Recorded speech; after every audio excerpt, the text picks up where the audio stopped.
Sound?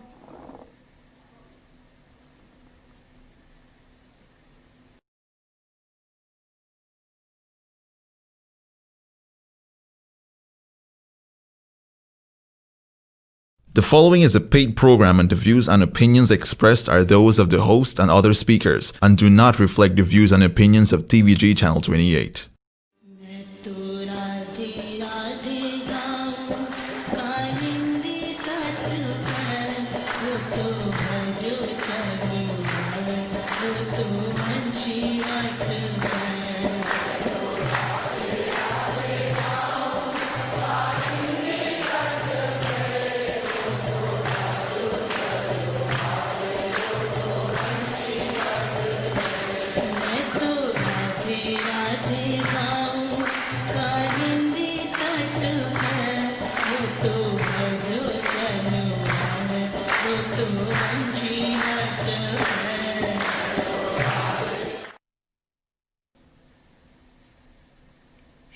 Shri Guruve Namaha.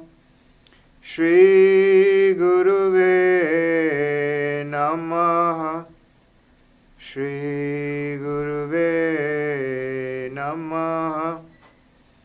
Acharya Mam Vijaniya Navamanye Takarichit Namartya Buddhya Suyeta Sarvadeva Mayo Guru.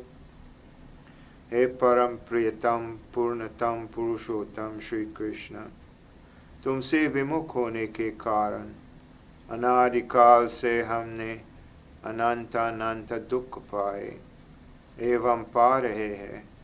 पाप करते करते अंतःकरण इतना मलिन हो चुका ही कि रसिकों द्वारा यह जान भी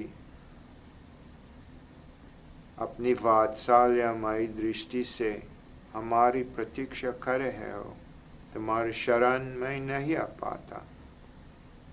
O my divine beloved, causelessly merciful Sri Krishna, having ignored you since time immemorial, I have been suffering,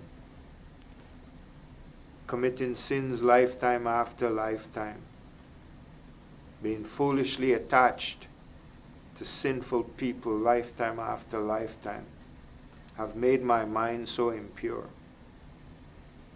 Even though your saints are telling me you're waiting for me with arms outstretched to embrace me, with a divine life to grace me, yet I fail to surrender to you completely. All glories to Shri Shri Radhe Shyam. All glories to all the devas. All glories to all saints and sages. All glories to all aspiring souls. Thank you for joining me. Attachment is of the mind.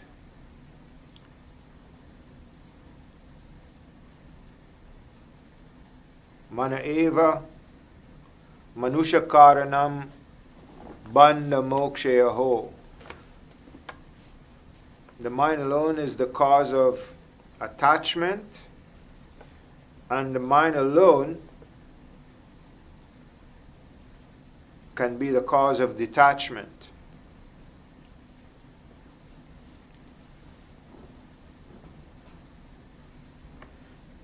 Since before time, beginningless is the nature of the soul. In fact, God, the soul, and material nature, these are three eternal existences. God is the governor of the soul and material nature. The soul and God are comprised of antimatter. And for this reason, the soul and God are immutable, irreducible, cannot be burnt by fire, wet by water, or dried by the wind. the soul and God are indivisible and cannot be affected by material nature, whether gross or subtle. The soul is an imperishable, inexhaustible part, son, child of God. The purpose of the body that we, the souls, live in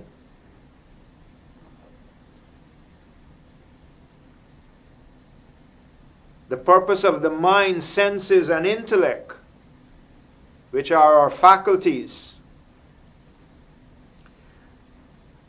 These tools should be used to foster a single-minded desire to attain a loving relationship with Sri Sri Radha Krishna,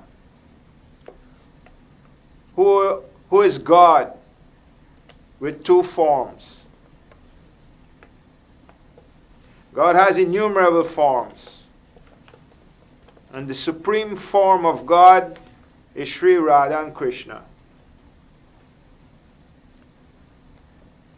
Don't be misled by foreign words such as Krishna. Krishna means who has unlimited existence, unlimited knowledge, unlimited wealth, unlimited beauty, unlimited happiness, unlimited strength, unlimited power.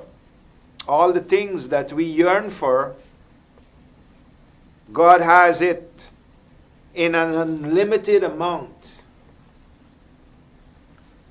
So if you're looking for happiness, which you are, knowledge, beauty, strength, eternal existence, you need to turn to God. God and happiness are synonymous terms, and Krishna is his original name. You see, all other religions, they speak of God in an abstract context, whereas the Vedas have identified who God is and where he lives. It's the oldest religion, written and spoken in the oldest language known to mankind. You should check out what Sanskrit is. We are children of the gods. Sri Krishna in the Gita says that we are all the children, Brahma, there's four sons of Brahma, Sanat, Sanatana, Sanaka, and Sanananda, and the seven original saints, the Sapta Rishis, and the 14 Manus. They all descend from God himself, from Sri Radha and Krishna. And from them, these lesser gods, we are the children of these lesser gods. We didn't walk out of Africa. We are children of the gods.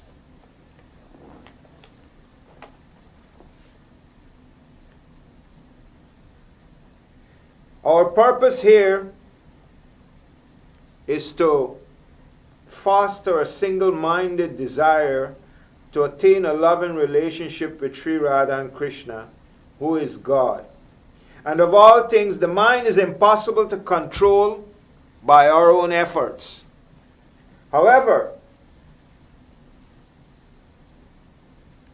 the control of the mind is possible by Sri Krishna's grace. Sri Krishna says in 7:14 of the Gita, Daivihi esha gunamayi mama maya duratyaya mamevaye prapajante maya metam tarantite. This alluring, this wonderful power of mind, this material nature is a power of God. We, the individual souls, are a power of God.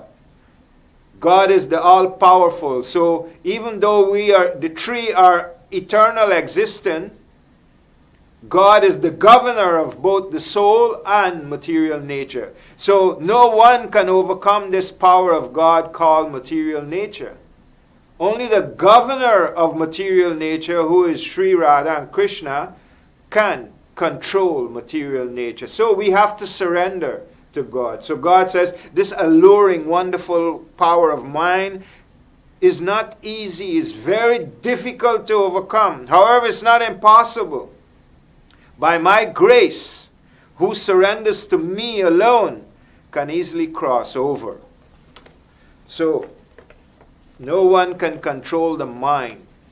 This mind, if you don't surrender to God, remains your worst enemy and will keep you attached to material things and material people who are yet governed by material nature. And then again, you will be in the cycle of birth, disease, old age, and death.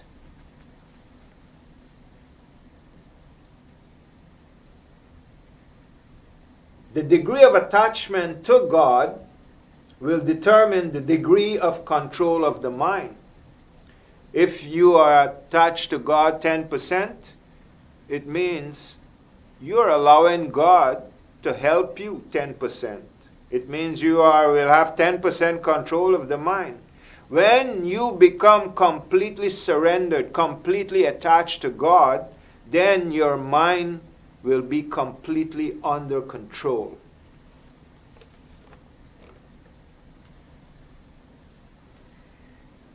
And that time you will be free from lust, greed, anger, and worldly attachments. You see,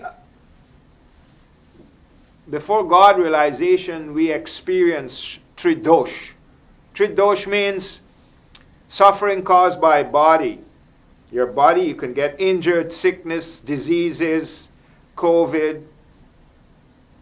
Worse than that is the diseases of the mind: lust, greed, anger, hate, malice, spite, attachment, desires, constant yearning. When you have lust, greed, or anger, these three, your intellect stops functioning in lust, greed, and anger. The first casualty of lust, greed, or anger is the loss of reason. So, then suffering caused by other people and other living entities who are in the same predicament. Then there's suffering caused by supernatural sources. Then there's trikarm. You will remain in bondage by desires of goodness, passion, and ignorance. Even goodness is binding. As long as you are selfishly doing a good deed even, it will be binding. It will mean that you will have to come back and experience the consequence of your good, bad, or evil deed. Only goodness that is offered to God becomes liberating, because you are now not doing it with a selfish reason. Only unselfish actions are liberating. So this attachment, when one gives up all attachment for people governed by material nature, meaning people who are still governed by material goodness, passion, and evil desires, people who are not yet God realized, this will keep the mind impure. And when you become attached to God and the pure saint, because they are pure, when you get attached to them and when you bring them in your mind becomes pure. And if you retain them in your mind remains pure.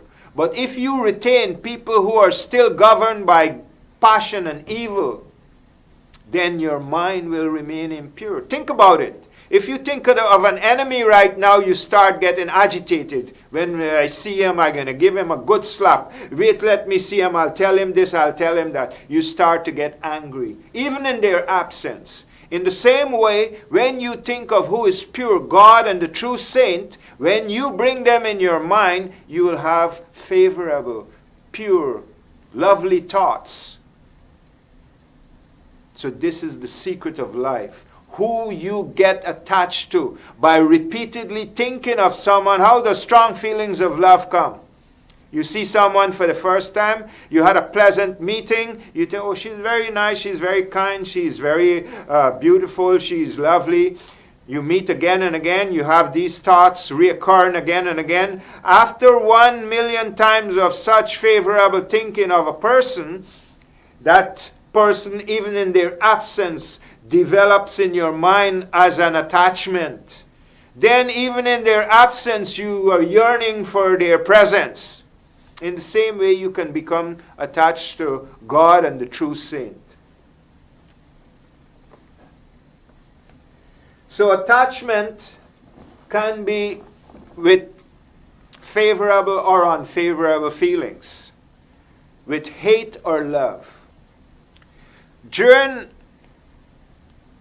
the life of a mortician named Ellen Stewart, a mortician is someone who prepares the dead and use embalming fluids and makeup and, to make the dead look good at the day of viewing. So the family members can feel good about the person all dressed up and ready to be buried. So this mortician, Ellen Stewart, she always had a burning question. Sometimes the bodies are very disfigured and she has to do all kinds of little makeup tricks and to make the body look presentable. So she always think, I wonder what this one thought of the last thoughts. What were their last thoughts? Isn't it amazing that we should all ask ourselves, what will we remember and think of while we are leaving this body? There was during the war a nurse, Florence Nightingale. Florence Nightingale took care of many dying soldiers, and she had a notebook in which she noted the last words and thoughts of these dying soldiers. And she observed that most of them thought of the ones that they're most attached to. Their mother, their father, many young soldiers, young men fight war. So mostly these young men thought of their girlfriends, their friend, their mother, their father, and sometimes even an enemy, and sometimes God. So who we are most attached to is likely to come to mind at the time of your death. So Nurse Florence Nightingale noted this down. You see, this is the rule Sri Krishna describes in the Gita in 8.6, that yam yam vapi smaran bhavam tyajatanta kalevaram tam tam eva ete konteya saratad bhavaha bhavitaha. Whoever one remembers, or whatever one remembers at the time of death while leaving his body, he attains that and that alone. Of this there is no doubt. Look at the Lord Jesus. On the cross while dying, he saw his mother and he saw his brother John. To appease his mother that she's not going to be all left alone, all the saints are so kind in their mind. He didn't even worry about himself. He's worrying about others, even while on the cross. He said, woman, behold your son, in looking at John. And then he said to John, son, behold your mother. He's even taking care of his mother, even at death. And even takes care of those who are his enemies. He said, Lord, forgive them, they know not what they do. And then the very last thought, the last words Jesus had when he gave up his spirit. He said, Lord, my Father, into thy hands I commend my spirit. So where do you think he went? He went to the kingdom of God. And so it can be for you and me if you remember God. But this will not happen just like that. You will not remember God. You will remember whoever you are attached to. So you will have to practice becoming attached to God. And that is the purpose of life. That will satisfy your aim of attaining perfect happiness, perfect wealth, perfect knowledge, perfect body, eternal youth. That's your purpose here. And if you remain attached to who are temporary, you will once again come back in a temporary body with temporary relationship and suffer birth, disease, old age, death. Let me give you an example of the danger of an even favorable attachment. Once there was a king, the son of a descension of God, Maharaj Rashab, his son, Maharaj Bharat. As he got older, he gave up his kingdom. He renounced it. This is something we need to do. We need to give up our attachments to worldly things and worldly relationships one day or the other. And he went to the ashram in the forest, in a secluded place, and did severe penance, in which he achieved the high state of Jivan Mukt, which is a liberated state. However, while doing his ritual bath in the river one morning, the loud roaring of a lion scared a doe that was pregnant, which jumped into the river, not far from Bharat, and gave birth. And the rule of self-preservation, the doe swam away to the other side of the river, leaving the newborn struggling. Out of compassion, Bharat picked up that fawn and took it to the ashram and started to feed it, care for it. Eventually, over time, wherever Bharat went, the deer would follow. Where he sat, the deer will sit. What he ate, the deer will eat. At all times, they started to associate, and the attachment grew to the point where even when Bharat slept, the deer will sleep. On his dying bed, Bharat called his disciples, and his last words were, "Please take care of this deer." The next life, Bharat became a deer. God let him know through the blessing of Jatismaran, which is given to someone of such high caliber, because Maharaj Bharat had attained the state of Jivan Mukt, a very highly evolved soul who was beyond the desires of this world, beyond the desire for the entertainment of this world, and free from all attachments, but somehow out of favorable, affectionate, kind concern, he got attached to the deer and then had to suffer the consequence of becoming a deer in his next life. Instead of attaining God, he attained the body of a deer. Now, even as a deer, he knew his past life because of God's blessing and remained around the saintly persons, and in the next life became a human, and this time was completely, firmly resolved to remain detached. And even among his family members, he acted as if he was a stupid, ignorant person. He wouldn't speak. He didn't care for money. He didn't care for work. He didn't care for this. He didn't care for anything. And so they started to call him Jad Bharat, which means he's a dumb fool. But in reality, he knew what he was in the past lives and was determined to remain only attached to God, using his life for the single-minded purpose of attaining God in this life. So that's attachment, even though favorable, will keep you bound in the cycle of birth and death, disease and old age. Now there is attachment in enmity. Amba was one of the 4 daughters of the king of Kashi. There was a selection of these girls were selecting a groom. All the king and princes of the land were invited for them to select a groom. Bhishma, the brother of Vichitraveera, went there on behalf of Vichitraveera and defeated those kings and princesses and brought those girls to the kingdom of Hastinapur. Amba went to the queen mother, Satyavati, and said, Mother, I am already in love with Shalya, another king. And Bhishma, I was so afraid, didn't want to tell this to him, but you're a woman and a mother, and I'm telling you. Satyavati sent Amba to Shalva. Shalva refused her and said, it's a dishonor to accept you. She then demanded of Bhishma, you got to marry because no one wants me now. Bhishma, who had made a vow of celibacy for life, refused her. She then turned to the teacher of Bhishma, Parshuram. Parshuram got angry with Bhishma and said, you have to marry her or you will have to defeat me. Bhishma defeated Parshuram. Now there was no other recourse for Amba, so she turned to God. And what she prayed for and what she did penance for was the desire to be the death of Bhishma.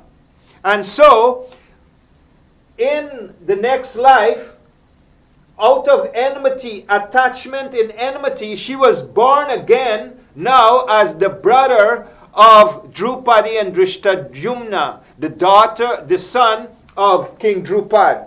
Now she was born as a man named Shikandi. And now Bhishma had blessed Yudhishthir to be victorious in this battle.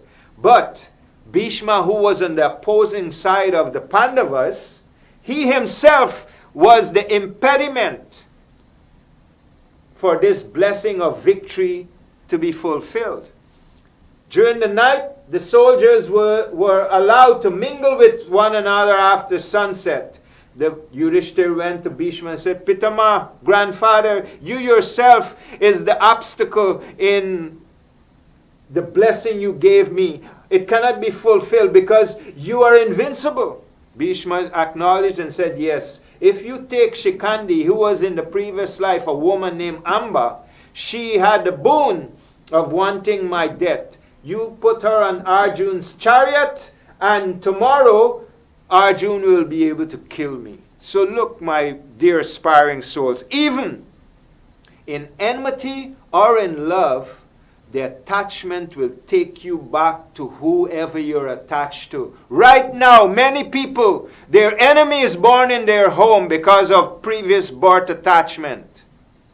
So my dear aspiring souls, give up the attachment for those who are governed by material nature, namely passion, ignorance, and evil, and become attached to God and the true saint who are pure. They will purify your mind as the degree of attachment gets more and more. And when you retain who is pure in your mind, namely God and the saint, your mind will remain pure, and you, after this life, will attain God, happiness, wealth, prosperity forever. Thank you very much for joining me. Please do so next Sunday at the same time. You will hear JagadGuru Sri Kripaluji Maharaj. Jai Shri Radhe.